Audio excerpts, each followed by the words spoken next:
BJP అంటే Congress BRS పార్టీలకు భయం పట్టుకుందన్నారు తెలంగాణ బీజేపీ చీఫ్ రామచంద్రరావు. ఈ రెండు పార్టీలు తెలంగాణ ప్రజలను మోసం చేస్తున్నాయని మండిపడ్డారు. వచ్చే ఎన్నికల్లో రాష్ట్రంలో అధికారంలోకి వచ్చేది బీజేపీ అని అన్నారు. మోటార్లకు మీటర్లు అంటూ కేసీఆర్ అబద్ధాలు మాట్లాడారని దుయ్యబట్టారు. ఇక కాళేశ్వరం మొత్తం విచారణకు ఇవ్వకుండా కేవలం మేడిగడ్డ వరకే కాంగ్రెస్ విచారణకు ఇచ్చిందని, కేసీఆర్ రేవంత్ మధ్య ఒప్పందం ఉందని ఆరోపించారు రామచంద్రరావు.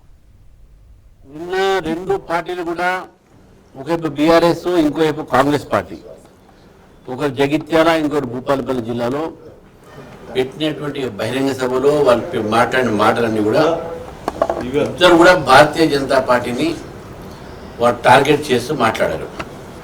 ఇద్దరికి కూడా భయం ఉన్నది, వచ్చే ప్రభుత్వం బీజేపీది.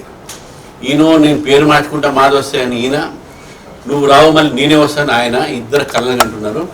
వచ్చేది బీజేపీ ప్రభుత్వం మాత్రమే. ఈ రెండు పార్టీలు కూడా ప్రజలకు దగా చేశారు, తెలంగాణకు మోసం చేశారు. తెలంగాణని ఈరోజు వచ్చిన తర్వాత తెలంగాణ ప్రజల జీవితంలో మార్పు రాలేదు, ప్రజల మీద అప్పుభారం పడింది. ఇప్పుడు కేసీఆర్ గారు మాట్లాడుతూ మోటార్లకు మీటర్ పెడితే మేము అడ్డుకున్నామంట, 30 కోట్లు ఆపినామంట, 12 లక్షల కోట్లు మీ యొక్క హయాంలో మేము ఇచ్చినాం. చర్చకు సిద్ధమా?